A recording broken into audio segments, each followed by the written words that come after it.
Dear grade 12 students, welcome to today's English lesson. This is vocabulary 3B. Let's get started.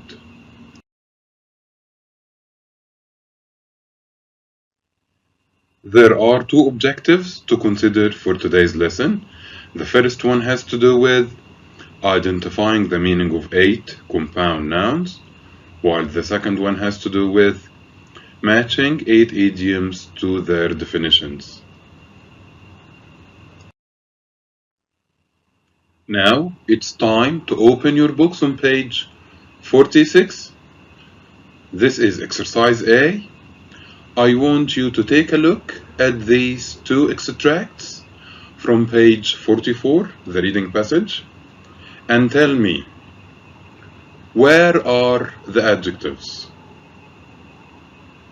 Excellent. We have kind-hearted and self-centered. Can you tell me what an adjective is? Excellent. An adjective is a word that describes a noun or a pronoun. So one word. So how come? In here we have kind-hearted is made up of two words. It is still an adjective, but it is called a compound adjective. So two words forming one adjective, this is called a compound adjective. Excellent.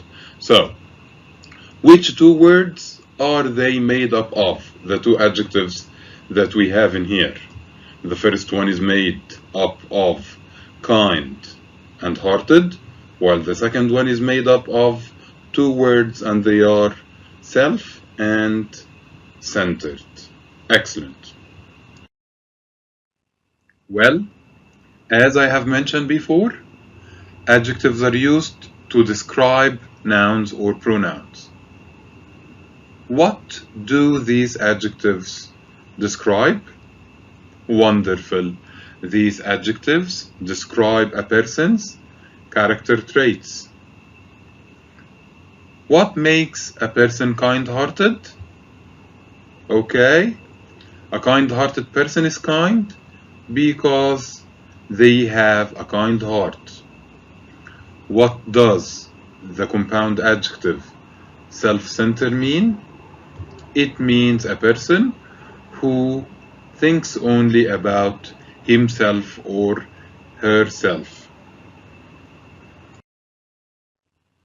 Well, now it's time to know how can we form a compound adjective and what is a compound adjective.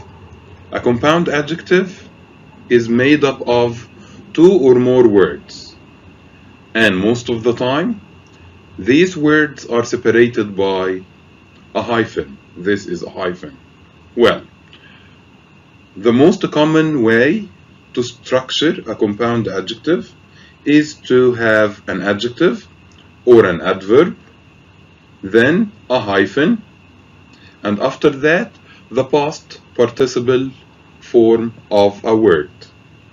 Examples for that include: Mike is a hard-hearted man. Hard-hearted is a compound adjective that is made up of an adjective or an adverb. Hard. Excellent. Hard is an adjective, and we've got the hyphen, and then we've got the past participle form of the word, and it is hearted.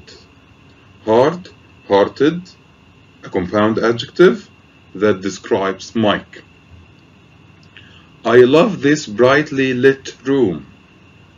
So another compound adjective, brightly, and brightly is an adverb, a hyphen, then lit, and lit is the past participle form of the word. So brightly lit works as a compound adjective describing the noun, which is the room. Moving on, here we have 8 compound adjectives and 4 definitions. I want you to match the adjectives to their definitions. Please pause the video and answer.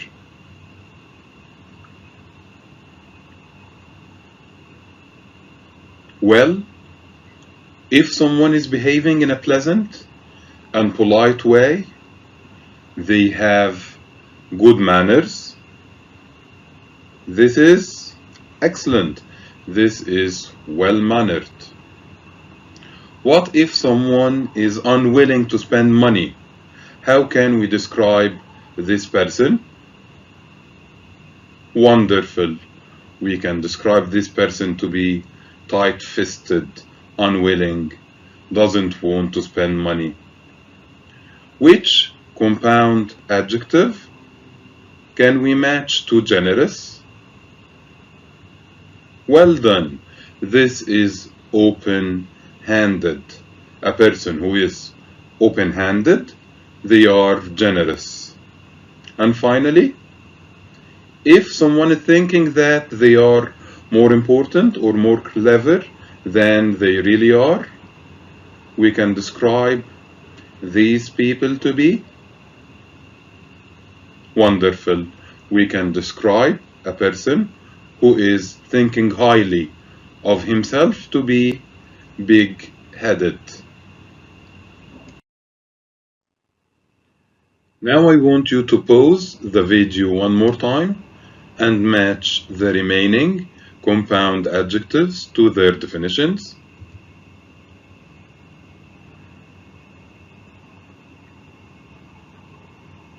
Well, a person who becomes angry easily can be described to be excellent. We can describe a person who becomes angry easily to be bad-tempered. Moving on. If someone is not willing to accept ideas that are different from their own, this person is wonderful. This person is narrow-minded. Someone who often forgets things and doesn't pay attention to what is happening around them, this person is absent-minded. And finally, if someone is willing to consider ideas, someone who wants to think about other people's ideas and opinions, this person is best described to be open-minded. Great job. Moving on to exercise B, there are 8 compound adjectives and a number of statements. Pause the video to answer.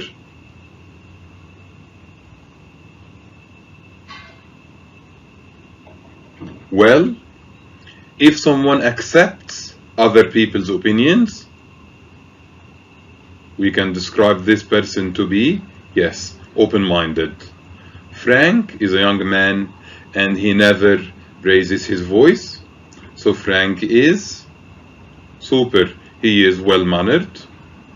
And in here, someone is giving money to this or that charity. So he is giving money to different charities. We can describe this person to be open-handed, a generous person. Lisa is always forgetting what she's told. So Lisa is, yes, Lisa is absent-minded. We are still working on exercise B. Fill in the sentences using the appropriate compound nouns. Pause the video to answer.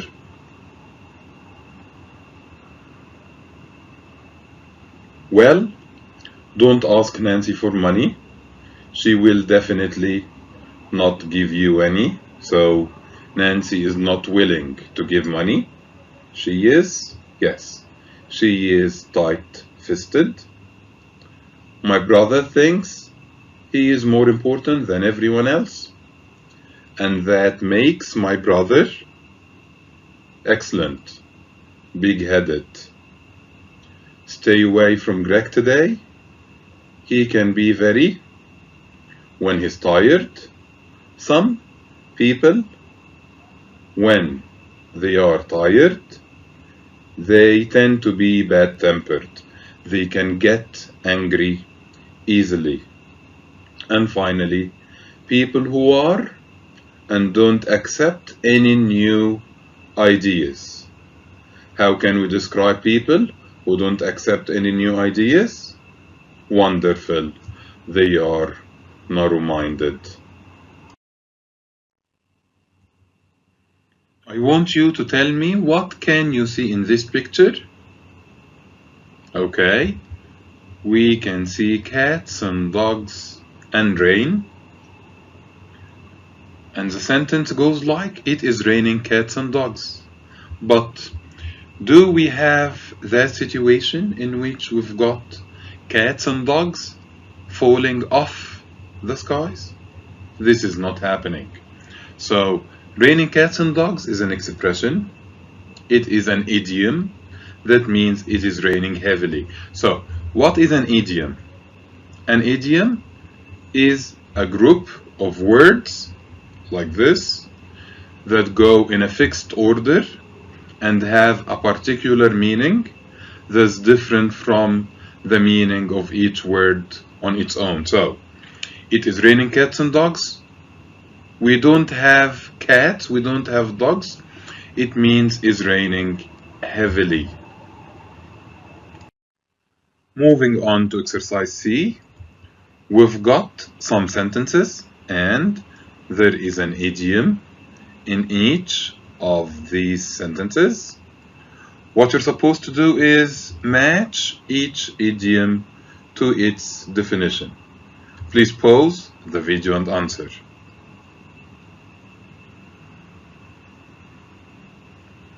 Well, sentence 1. Teachers shouldn't turn a blind eye to bullying in schools because it is a very serious issue. So, teachers shouldn't, yes, excellent. Teachers shouldn't ignore. Moving on, Paul got cold feet and didn't go swimming with the sharks as he had planned. So what happened to Paul? Wonderful. Paul became nervous and decided not to take part in that dangerous situation, which is swimming with the sharks. So, if somebody gets cold feet, it means they become nervous. Moving on, Mr. Williams put his foot down and told his son that he could no longer borrow the car without paying for petrol. So, Mr. Williams decided to, he decided to express his decision strongly. He insisted on something. So when someone puts their foot down, they express a decision in a strong way. My heart was in my mouth as I opened the letter from the university. I had always dreamt of being accepted too. So in this situation, I was excellent. I was worried. I was nervous. I was frightened because something big was about to happen. We are still working on exercise C. We have 4 more idioms to match to their definitions. Pause the video and answer.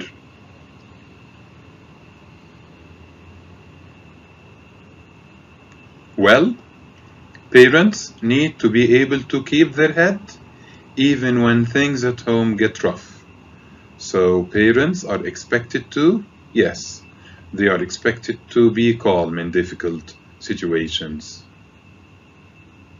Mike and I don't always see eye to eye, but we manage to get along.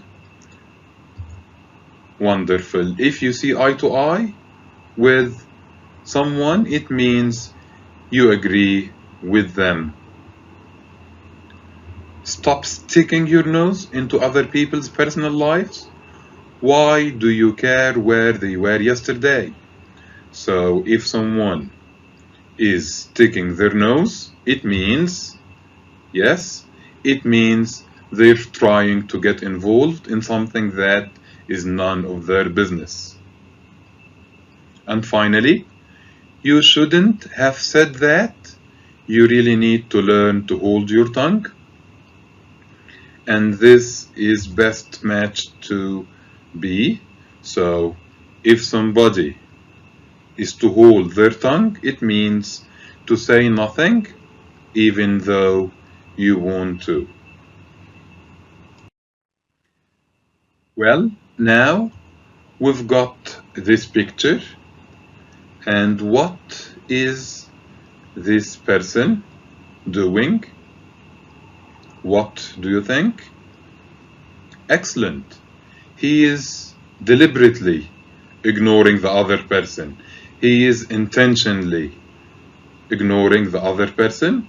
So, turn a blind eye illustrates this picture. Well, how can we describe the face in the picture? Excellent. It is the face of someone who's worried or someone who's nervous. So which of these idioms best express the illustration, the picture? Excellent. Heart is in my mouth. Moving on, I want you to fill in the sentence using the most appropriate idiom.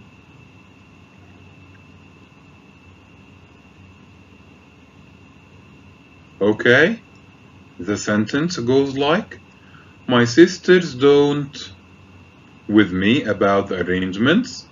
They have a completely different opinion. So, they don't agree with me. So, what do you think? Excellent. So, my sisters don't see eye to eye. They don't agree with me. I have one last question for you to answer. Read the sentence and choose the idiom to fill in the space.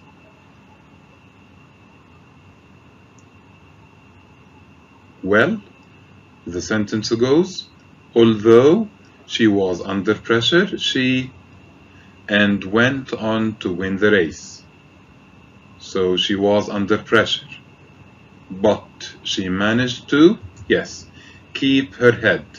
She was able to keep calm and win the race. This is the end of today's vocabulary lesson. Thanks for watching, and remember, this video will always be available on Microsoft Teams for you to watch at any time.